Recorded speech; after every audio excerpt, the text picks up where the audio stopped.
Kecuali kalau sholat sendirian tahajud, silahkan tumpahkan senyamannya. Kalau sudah sampai ke titik ini, belum minta sudah dikabul. Kalau sudah ke kalimat Allahumma gfirli dan betul, itu belum keluar, sudah dikabul. Kita sekarang sudah sampai sujud. Nah, di titik ini kemarin sudah kita bahas doa pembukanya, ya kan? Subhana rabbiyal a'la atau subhana rabbiyal a'la wa bihamdi, atau yang ketiga subhanakallahumma rabbana wa bihamdika Allahumma firli. Nah, di sini kita berhenti pertemuan lalu. Sekarang kita akan bahas bacaan itu plus hikmahnya. Caranya sudah, bacaannya sudah, tinggal hikmahnya apa, baru bangkit dari sujud untuk duduk di antara dua sujud. Saya punya waktu kurang lebih ada 30 menit ke depan, kita fokuskan dengan baik. Bismillah. Saya yakin semua sudah mengetahui ini, tapi poinnya adalah apakah membacanya juga dengan rasa untuk memahaminya. Apa maksudnya? Baik. Subhana rabbi yal a'la. Subhan, apa itu artinya subhan? Subhanallah itu apa? Subhanallah. Maha suci Allah. Maha suci Allah itu apa? Subhanallah. Okay.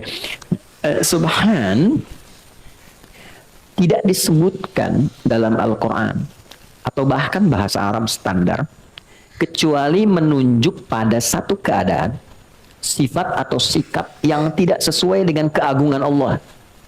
Jadi kalau ada sesuatu ungkapan, keadaan, perilaku yang tidak sesuai dengan keagungan Allah, itu orang Arab mengatakan subhanallah. Misal, dalam keyakinan kita sebagai muslim, dan hebatnya ini didialogkan secara rasional dalam Al-Quran. Tuhan itu mesti tunggal, ya, dan kalimatnya dasar. Harus beda dengan yang bukan Tuhan. Standar, laisa kamitslihi syai'. Jadi disebut Tuhan tuh karena memang punya perbedaan dengan yang bukan Tuhan. Dan itu harus 100% beda. Ya, 100% different, nggak boleh sama. Kalau sama berarti ada bagian tertentu yang bisa jadi Tuhan bagi yang lainnya. Baik, jadi dari logika ini logis ya. Oke, kalau manusia itu melahirkan, Tuhan boleh nggak melahirkan? Nggak boleh, kan harus beda. Kalau manusia berpasangan, Tuhan boleh nggak? Tidak. Kalau manusia punya anak, Tuhan tidak kan? Baik, nah itu kan logika sederhana ya. Nanti dialognya banyak dan tajam sekali di dalam Al-Quran. Lalu ada orang mengatakan begini, Tuhan punya anak.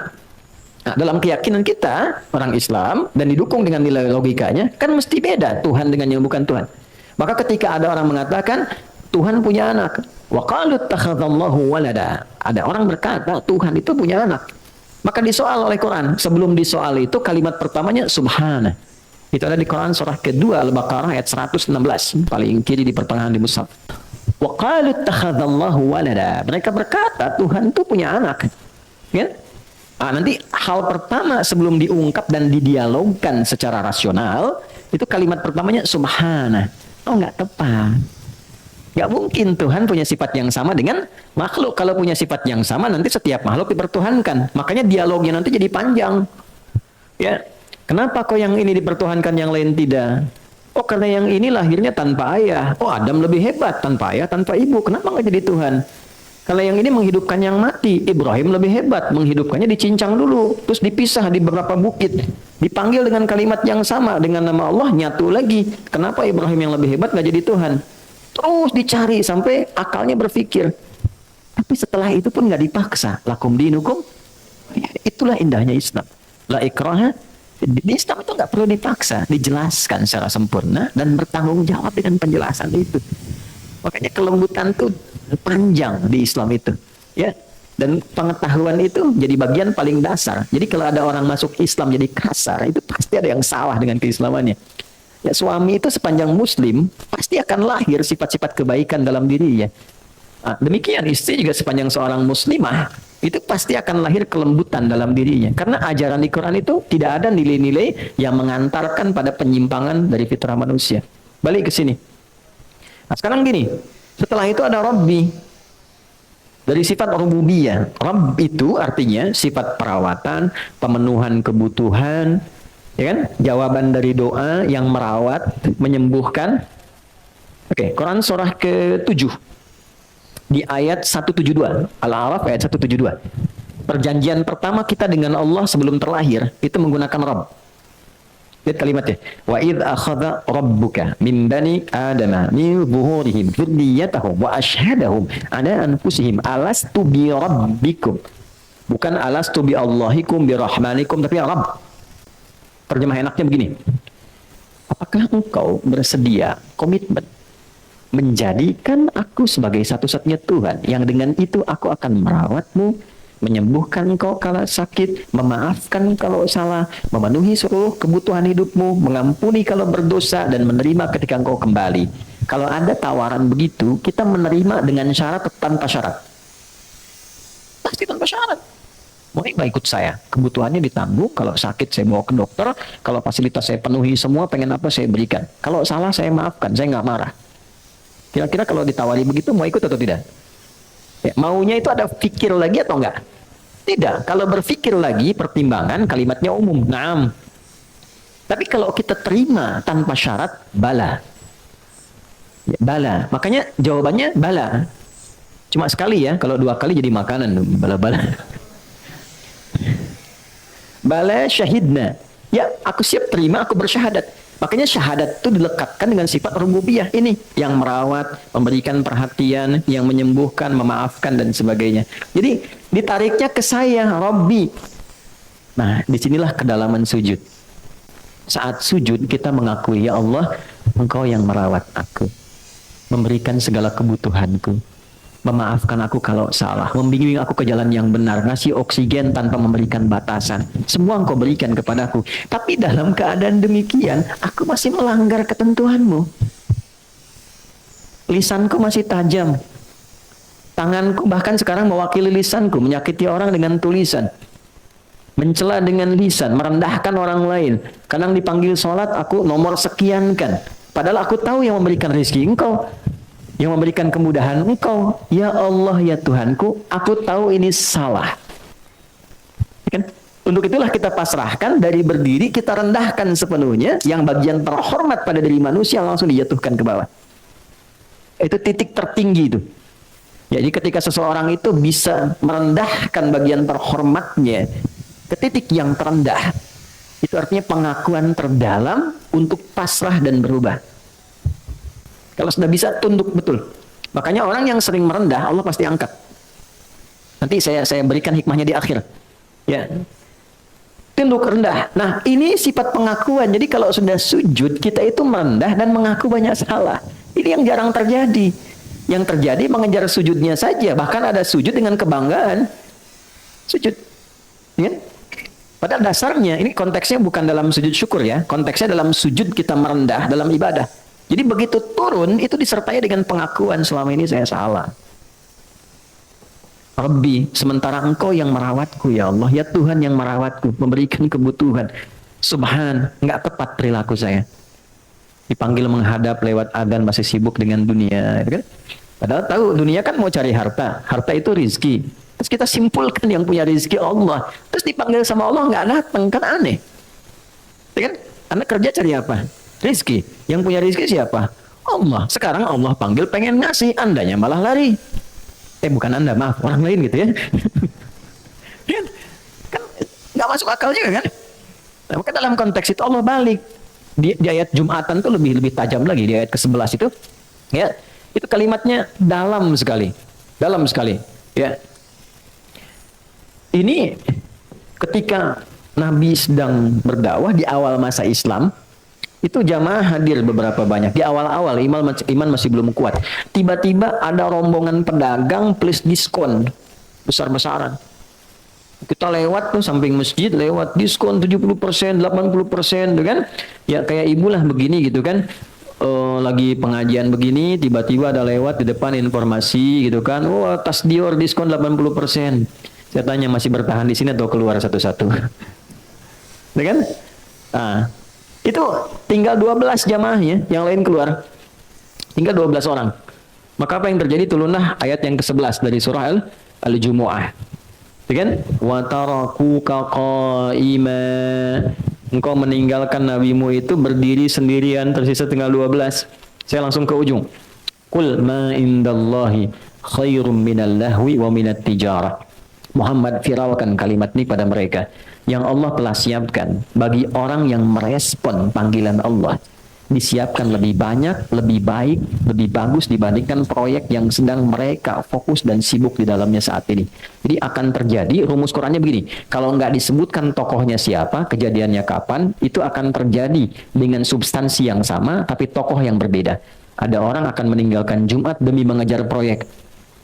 Ya, maka sampaikan, kata Allah, ya Muhammad sampaikan, apa yang Allah telah siapkan, itu lebih dahsyat, lebih tinggi nilainya dibandingkan proyek yang sedang mereka kerjakan. Ujungnya lebih indah. Wallahu khairur raziqin. Bukankah Allah yang memiliki rizki, yang terbaik dalam membaginya? Kamu tahu aku yang punya, kamu tahu aku yang berikan. Kenapa saat aku panggil untuk aku kasih, kamu justru menjauh dariku? Pertanyaan basic sekali. Nah ini yang sering terjadi dalam kehidupan, begitu kita sujud, nah suasana itu mesti dibawa. Ya bagaimana doa bisa dikabul kalau ini saja belum kita hadirkan? Kan merendah dulu, evaluasi dulu. Anda datang ke pimpinan di kantor, ya kan? Bawa proposal. Bang, izin Pak, ini permohonan untuk bulan ini, semoga Bapak bisa meng-ACC dan sebagainya. Yang kedua, izin Pak, mohon arahan, mohon evaluasi, barangkali yang kemarin ada kekurangan-kekurangan, saya mohon diberi petunjuk, yang salah-salah, barangkali mohon diarahkan supaya saya bisa perbaiki, meningkatkan kinerja, supaya lebih baik Pak. Ini untuk gambaran yang kemarin dan pengajuan yang akan datang. Antara yang satu dengan yang kedua, peluang diberikan ACC-nya, dikabulkan tuh besar yang mana? Satu atau dua? Yang kedua. Demikian saat sujud, Anda kan meminta. Mohon dikabulkan, pengen doa, kadang terisak tangisan, tapi sifat ini nggak hadir. Maka yang paling harus dihadirkan pertama kali ini sifat Allah kehadap Allah dulu. Ya Allah, Engkau yang Maha Agung. Tidak setara dengan sikapku yang selama ini kadang menjauh darimu, kadang melanggar banyak ketentuanmu. Aku pasrah ya Allah, pasrahkan dan segala kehormatanku pada dirimu saat ini. Aku mohon ampunan selama ini bersikap yang tidak pantas. Itu kurang lebih makna dari kalimat Subhana Rabbiyal A'la. Kalau kita teruskan wa bihamdi, maka kita sertakan pujian setelah itu. Ya Allah, perilakuku yang kurang baik tidak mengurangi kesempurnaan pujian untukmu. Tidak mengurangi keistimewaan segala kemuliaan yang melekat kepadamu. Lalu kalau kita ingin tambahkan lebih dalam lagi, ini Allahumma gfirli. Ya Allah, dengan segala luas ampunanmu dan dengan segala kekuatan dan kemuliaanmu, mohon ampuni hamba. Hamba sadar, hamba salah. Itu kalau kalimat itu keluar, mengaku saya salah, itu mahal. Coba suami, kalau ada masalah sama istri, mahal sekali kalimat, ya bun saya salah. Itu mahal, mahal ya. Mahal banget tuh. Ya, ya. Pokoknya kadang ada satu psikologi di hadis itu menarik sekali ya, bagi perempuan itu. Ya, dia tuh tidak peduli betapapun ya Anda benar, tapi hanya ingin mendengar bahwa ya dia tidak salah gitu. Dalam ya, Nabi itu datang dalam satu kondisi sudah sibuk apa ke rumah, itu Sayyidah Aisyah curhat. Ada ulama yang menghitung curhatnya itu kalau dihitung sampai 2 jam. Ada yang menghitung lebih daripada itu. Tapi yang paling menarik, Nabi nggak motong. Itu menarik sekali. Nabi loh nggak motong, dibiarin aja cerita, kan? Sudah selesai.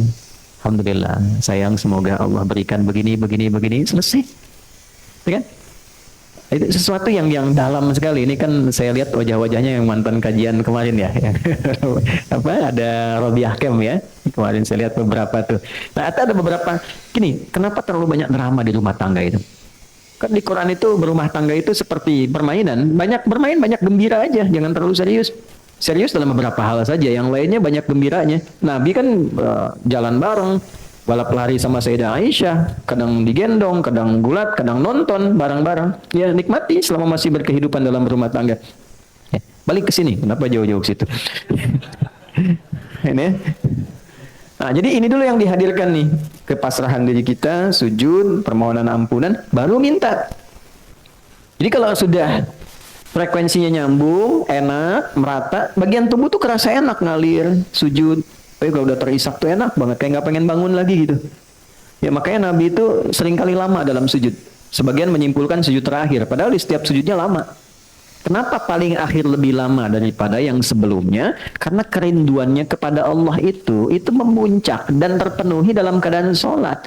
Kalau sudah selesai sholatnya nggak tersambung lagi kan? Nggak tersambung tuh dalam arti secara langsung fokus, tidak ada dengan umat gitu. Itulah yang menjadikan sujud terakhirnya lama. Kan? Kadang sebagian jamaah makmum pengen cepet tuh kan? Nah, ini ditanyakan kerinduannya kepada Tuhan. Nah ini ketika nempel betul, barulah permohonan intinya dimintakan. Biasanya, kalau sudah sampai ke titik ini, dan ini dipraktekkan yang hikmah tadi, belum minta sudah dikabul. Biasanya. Kalau sudah ke kalimat Allahumma gfirli dan betul, itu belum keluar, sudah dikabul.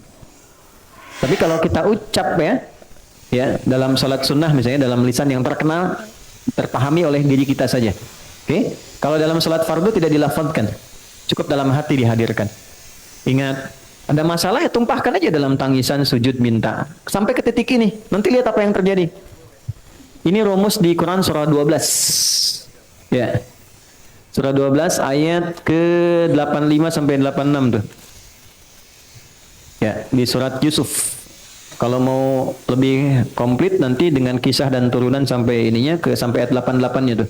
Ya, sampai ketemu kalimat innama ashku bathi wa husni ilallah. Aku tuh kalau punya masalah di rumah tangga, curhat itu selalu kepada Allah. Maksudnya dalam salat.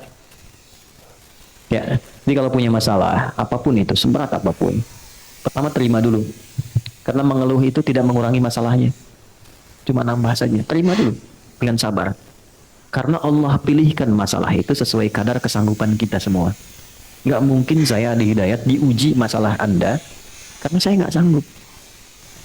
Yang kedua, masalah itu Allah berikan sebagai jawaban dari doa yang kita minta. Nah, tangga untuk meraih doa itu persoalan tadi. Karena nggak mungkin mengabulkan sesuatu tanpa proses, tanpa ujian tuh nggak mungkin. Anak SD mau lulus ke SMP, bisa nggak lulus tanpa ujian? Tidak bisa. Ujian itu diberikan bukan ingin membuat anak bermasalah banyak pikiran, bukan. Tapi menaikkan levelnya supaya memudahkan dia saat masuk ke SMP yang kadar pengetahuannya lebih tinggi daripada SD.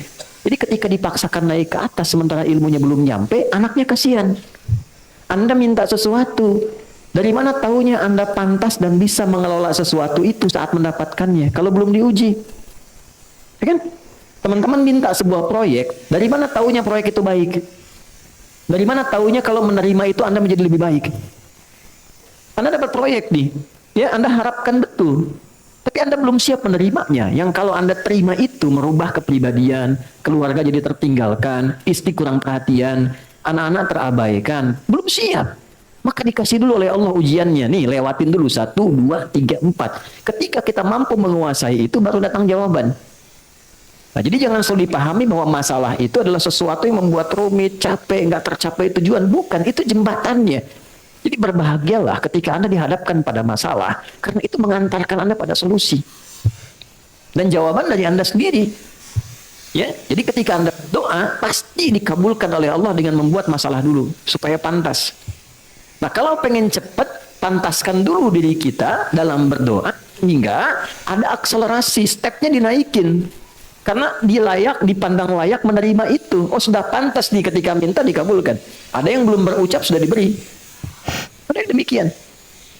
Nah, karena itulah kemudian memantaskan diri itu dengan menambah pengetahuan, menjalani kehidupan itu penting. Supaya saat kita meminta untuk mencapai sesuatu, kita tidak harus menghadapi masalah-masalah baru. Ini poinnya. Nah, jadi ketika memohon, hadirkan aja. Saya kalau punya masalah, kata Nabi Yakub alaihissalam, yang saya tuju pertama Allah, saya bentangkan sajadah dalam bahasa kita, innama ashku bathi wa huzni. Innama itu adatul hasri. Huruf pembatas membatasi hukum di situ saja. Aku nggak pernah curhat ke yang lain, nggak pernah menggunakan media lain. Ada masalah, aku langsungkan kembalikan kepada Allah. Mau sedih, membuat aku nangis, aku tumpahkan di situ. Setelah itu aku tenang. Yang penting tenang dulu, walaupun solusi belum datang.